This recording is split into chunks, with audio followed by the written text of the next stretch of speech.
If I could whisper one thing to anyone under 30, I'd say stop pretending this is serious. Stop acting like every breath, every stumble, every awkward word is some headline that will define your worth. I spent 94 years thinking I had to win at everything, thinking life owed me a perfect script with neat little acts and applause at the end, and I was wrong.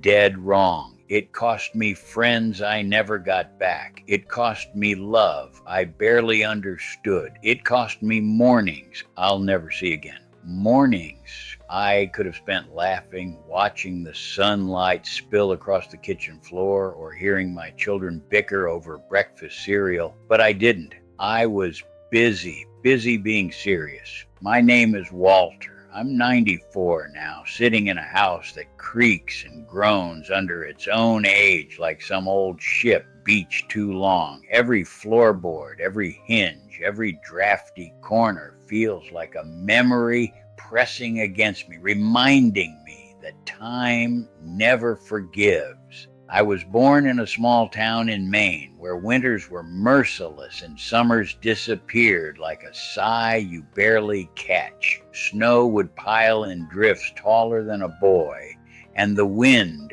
would whistle through the pines as if mocking you for venturing outside. My father worked at the mill, hands rough and raw, smelling of sawdust and sweat. My mother stitched quilts that smelled faintly of lavender, their patterns a patchwork of care and discipline. She would hum while sewing a low, trembling tune that I can still hear if I close my eyes. I grew up learning that life was about duty, about following the rules like a dog on a leash. Do your chores, get a job, marry well. Never complain, never make a scene. That was the creed I followed, blindly. I was a serious boy, serious enough to tie myself in knots over report cards, serious enough to agonize over a careless glance, serious enough to think that respect was a currency that measured my value. By the time I was 25, I carried my future on my shoulders like a pack of stones, and every step was heavy with invisible weight. I was exhausted, though I didn't know it then. Exhausted in a way that only comes from dragging ambition like a chain across the floors of your youth, never stopping to see the rooms around you, the sun through the windows, the laughter that passed you by.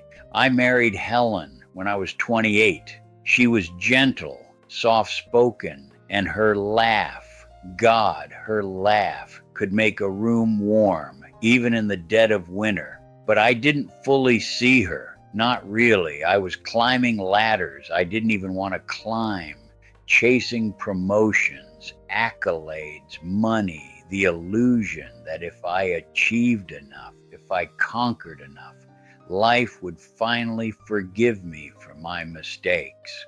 While Helen watered our house plants, humming to them like they were children, I barely noticed. We had 2 children, Michael and Susan.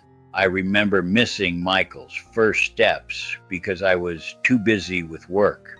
I remember missing Susan's first recital because the board meeting ran over. I remember the empty chairs at birthdays I promised I'd attend, the blank pages of my memory where their faces should have been. And I would tell myself over and over that this was responsibility, that this was maturity, that this was how life was meant to be lived. By 45, I had a career that felt like shackles and a home that felt too big, too empty. The walls were painted in colors I had chosen without thought. The rooms arranged with furniture I could hardly remember buying. My children barely spoke to me with the intimacy I had dreamed of. Conversations were polite, clipped, polite nods across the dinner table. And Helen, who had been my quiet anchor, she left quietly when I was 52.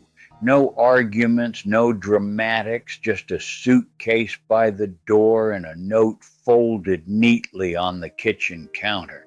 I still remember the paper's weight in my hand, the neat, flowing handwriting I had once adored. She didn't yell, she didn't beg me to stay. She just walked out, leaving me with an echoing house and a journal of my failures. And in that silence, I realized I had loved not her, but the idea of success. I had loved the illusion that I controlled my life, and that illusion had cost me everything I truly wanted. I spent decades treating life like a ledger. Each mistake was subtraction, each success an addition. And in doing so, I forgot what it meant to exist, really exist, to breathe in the crispness of a Maine morning, to feel sunlight warming your shoulders, to notice the way rain smells when it hits the pavement. I forgot that life was lived in these small, fleeting moments, the smells, the tastes, the quiet flickers of connection. Do you know that feeling when you wake up one morning and it strikes you suddenly like a slap you've been inviting all your life? The best moments of your life were happening while you were staring at a spreadsheet, listening to a client drone on, or worrying about some imagined slight. That was me. I missed sunsets painting the sky in swathes of fire, laughter that rolled through rooms like music, the electric thrill of first kisses, the way apologies could mend a fragile heart. I missed life because I thought it was a series of tests, each more important than the last. I remember my first real heartbreak. Not a girl, not a job, but the heartbreak of realizing I had built a cage around myself. A golden cage, yes, comfortable, well-furnished, respected by neighbors, but cold, empty, silent in the middle of nights that stretched endlessly. I walked through years thinking I was preparing for life, when in reality, life was passing me by. I remember nights lying awake, the house quiet except for the occasional creak of settling beams, and thinking, is this all there is? And no one answered. No one came with a manual. No one came with guidance. No one came to tell me that life doesn't care about spreadsheets, promotions, or perfect behavior. And now, at 94, sitting here with my knees aching and my hands trembling, I see it all clearly. The arguments over nothing, the days I let slip while counting coins or worrying about appearances, the friends I lost because I was too rigid, too concerned with doing it right, who wouldn't look back and wish they had laughed more, hugged more, worried less, who wouldn't wish they had danced in the kitchen while the rain came down, or told a joke they thought was dumb just to hear someone laugh.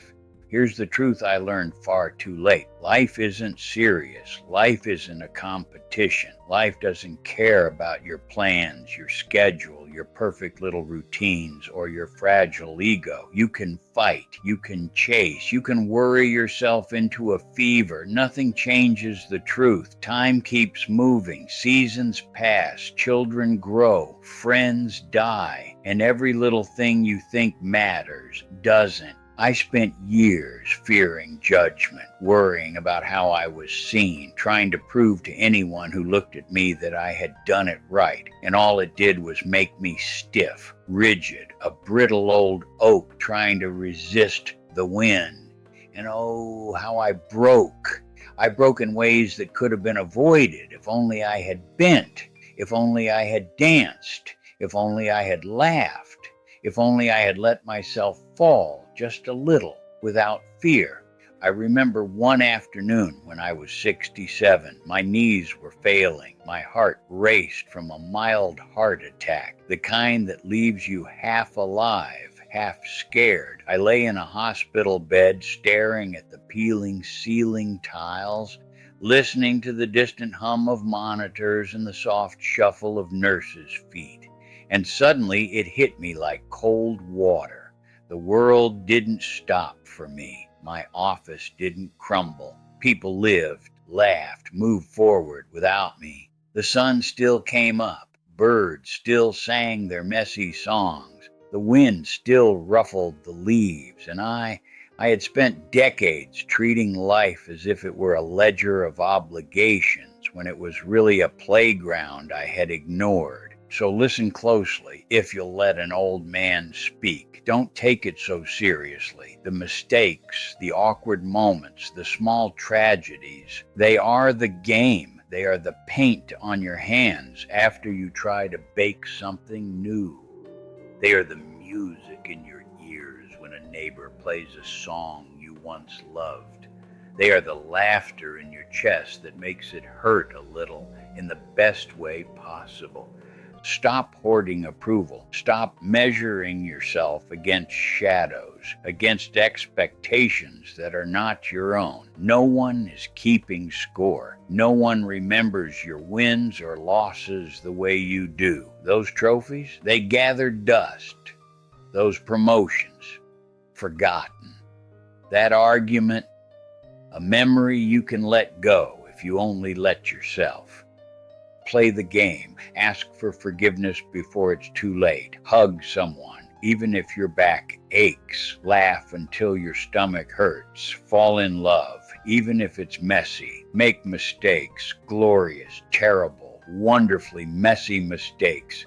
They're the only things that will matter when the end comes. Have you ever watched a child play? Truly watched. They invent rules as they go. They fall and laugh. They cry for a moment, then they're running again. That is life. You think it's a test? It isn't. A war? It isn't. It's a game.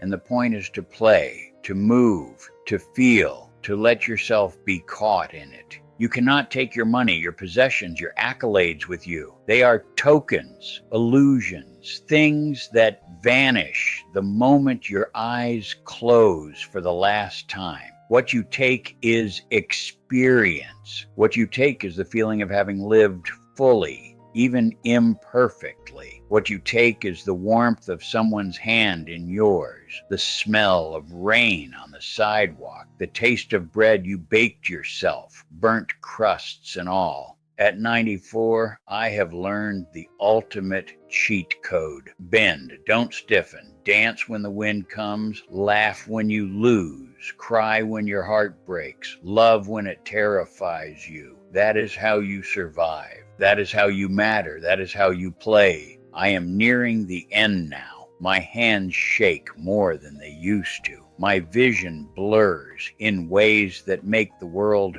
fuzzy at the edges. My body remembers everything, aches in every joint with memories of missteps and old injuries.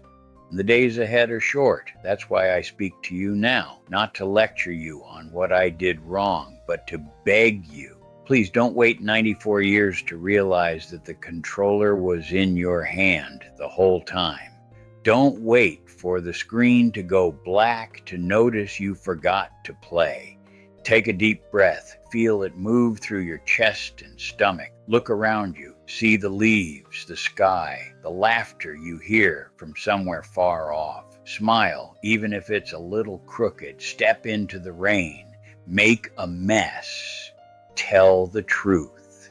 Dance in the kitchen. Love someone. Fail spectacularly. Play. And if you listen closely, if you let yourself, you might just hear the faint echo of an old man laughing at his own foolishness, wishing he could start over and hoping that you don't make the same mistakes he did. That, in the end, is all I can give you. The knowledge that life is not to be endured, it is to be experienced fiercely, messily, joyfully, while you still can.